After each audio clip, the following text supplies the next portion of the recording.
ഇതാ ഇപ്പോൾ അടൂർ പ്രകാശ് ചേരുന്നു. ശ്രീ അടൂർ പ്രകാശ്, എന്തായാലും ഏപ്രിൽ 17-നും 24-നും ഇടയ്ക്കുള്ള ഒരു തീയതി എന്നാണ് അറിയാൻ കഴിയുന്നത്. UDF ക്യാമ്പ് എങ്ങനെയാണ്? നിങ്ങൾക്ക് കോൺഫിഡൻസ് ഉണ്ടോ ജയിച്ചു കയറാൻ കഴിയും എന്ന കാര്യത്തിൽ? ശ്രീ അടൂർ പ്രകാശ്, 100% ഞങ്ങൾ കോൺഫിഡൻസോട് കൂടിയാണ് ഞങ്ങൾ നിൽക്കുന്നത്. ഞങ്ങൾ ഇപ്പോൾ യാത്ര പൂർത്തീകരിച്ച് ഏതാനും ദിവസങ്ങൾ മാത്രമേ ആയിട്ടുള്ളൂ. ഈ യാത്രയിൽ ഉടനീളം ജനങ്ങളുടെ ഒരു സഹകരണവും മുന്നേറ്റവും അതിന്റെ ഒരു അടിസ്ഥാനമാണ്. ഇപ്പോൾ തെരഞ്ഞെടുപ്പിനെ സംബന്ധിച്ച് ഏത് നിമിഷവും ഇന്നിപ്പോ പ്രഖ്യാപനം ഉണ്ടാകും എന്ന് വാർത്തകളിലൂടെ കാണാൻ കഴിഞ്ഞു. ആ വാർത്തകൾ ഇന്ന് തന്നെ പ്രഖ്യാപനം ഉണ്ടായാൽ അതിന്റെ അനുസരിച്ച് ഞങ്ങളുടെ സ്ഥാനാർത്ഥികളെ സംബന്ധിച്ചിടത്തോളം അന്തിമമായ ഒരു തീരുമാനത്തിലേക്ക് ഘട്ടം ഘട്ടമായി ഞങ്ങൾ അത് പ്രഖ്യാപിക്കുന്നതാണ്. ഞങ്ങളെ സംബന്ധിച്ചിടത്തോളം ഇപ്പോൾ പ്രത്യേകിച്ച് കോൺഗ്രസിന്റെ കാര്യം പറയുകയാണെങ്കിൽ ഞങ്ങൾ ഉള്ളത് ഓൾ ഇന്ത്യ കോൺഗ്രസ് കമ്മിറ്റി ഉണ്ട്. ഓൾ ഇന്ത്യ കോൺഗ്രസ് കമ്മിറ്റിയുടെ അംഗീകാരം. ശരി, ശ്രീ അടൂർ പ്രകാശ്, താങ്കൾ മത്സരിക്കുമോ ഈ നിയമസഭയിൽ? മത്സരിക്കുമെന്ന് ഞാൻ പറഞ്ഞിട്ടില്ലല്ലോ. ഞാൻ മത്സരിക്കുക എന്ന് പറയുന്നത് അത് പാർട്ടി എടുക്കുന്ന തീരുമാനത്തിന്റെ അടിസ്ഥാനത്തിൽ മാത്രമായിരിക്കും. ഞാൻ മത്സരിക്കുക അങ്ങനെ ഏതായാലും വാർത്തകൾ കൊടുക്കരുത് എന്ന് ഒരു അപേക്ഷ മാത്രമാണുള്ളത്. ഞാൻ ചോദിക്കുകയാണോ കാര്യം, ശിവഗിരി മഠമടക്കം താങ്കൾ മത്സരിക്കണം എന്ന ആഗ്രഹം മുന്നോട്ട് വെച്ച സാഹചര്യത്തിൽ താങ്കൾ മത്സരിക്കേണ്ടതല്ലേ ശ്രീ അടൂർ പ്രകാശ്?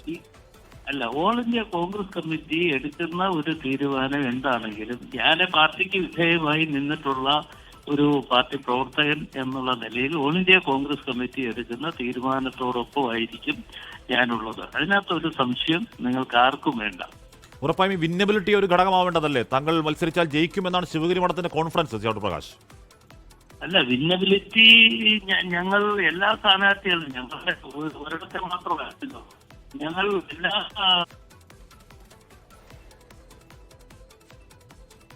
ഓക്കെ. ടെലിഫോൺ എന്തോ ചെറിയ റേഞ്ച് പ്രശ്നം ഉണ്ടായിരുന്നു. കുറേ ചോദ്യങ്ങൾ കൂടി ചോദിക്കാനുണ്ടായിരുന്നു. അൺഫോർച്ചുനേറ്റ് അടൂർ പ്രകാശിന്റെ റേഞ്ച് കട്ടായി പോയി. പോട്ടെ, സാറില്ല. വി ദിലീപ് കുമാർ ചേരുന്നു. ദിലീപ്, അടൂർ പ്രകാശിനോട് വിന്നബിലിറ്റി ഘടകമല്ലോ ചോദിച്ചപ്പോൾ എല്ലാ സ്ഥാനാർത്ഥികൾക്കും വിന്നബിളാണ്, ഹൈക്കമാൻഡ് പറയുന്ന പോലെ കേൾക്കുമെന്നൊക്കെ പറഞ്ഞു. പക്ഷേ ഈ കോൺഗ്രസ് ക്യാമ്പിൽ അല്ലെങ്കിൽ UDF ക്യാമ്പിൽ ഇതൊരു 3-4 മാസം മുമ്പ് തന്നെ ഉയരുന്ന ചോദ്യമാണ്. എന്താണ് ആ ചോദ്യം? MP-മാർ ഈ നിയമസഭാ തെരഞ്ഞെടുപ്പിൽ മത്സരിക്കുമോ എന്ന കാര്യം.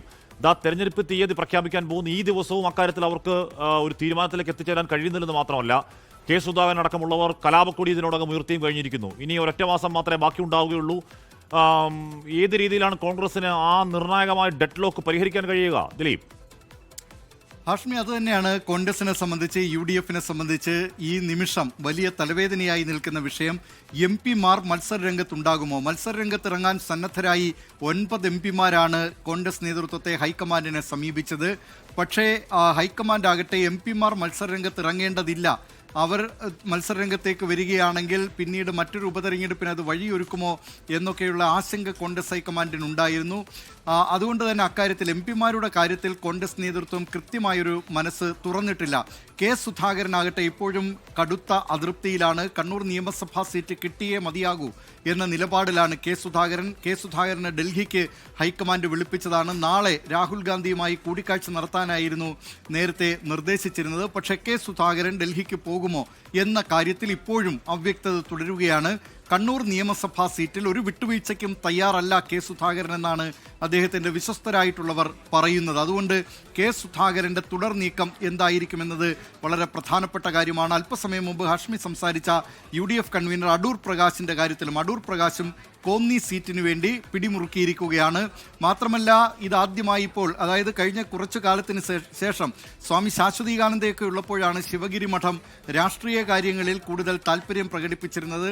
അതിനുശേഷം ഇതാദ്യമായി ശിവഗിരി മഠം തന്നെ ഈ സ്ഥാനാർത്ഥികളുടെ കാര്യത്തിൽ, കോൺഗ്രസ് സ്ഥാനാർത്ഥികളുടെ കാര്യത്തിൽ ഒരു നിലപാടെടുക്കുന്നതിലേക്ക്, അതിൽ കെ സുധാകരനെയും അടൂർ പ്രകാശിനെയും മുല്ലപ്പള്ളി രാമചന്ദ്രനെയും ഒക്കെ മത്സരിപ്പിക്കണം എന്ന നിലപാടിലേക്ക് എത്തി. അതിലേറ്റവും പ്രധാനപ്പെട്ട കാര്യം ഈ ശിവഗിരി മഠം കൂടി ഉൾപ്പെടുന്ന ആറ്റിങ്ങൽ MP-യായ അടൂർ പ്രകാശിനെ മത്സരിപ്പിക്കുക എന്നതാണ് ഏറ്റവും പ്രധാനപ്പെട്ട ദൗത്യം ശിവഗിരി മഠത്തിൻ്റെതെന്നത് വളരെ പ്രസക്തമായ കാര്യമാണ്. അതുകൊണ്ട് ശിവഗിരി മഠത്തിൻ്റെ ആ ആവശ്യം, രാഹുൽ ഗാന്ധി ശിവഗിരി മഠത്തിൽ എത്തിയപ്പോഴൊക്കെ ആ ആവശ്യം ശിവഗിരി മഠം ഉന്നയിച്ചിരുന്നതാണ് ഈ സമീപ ദിവസത്തിൽ.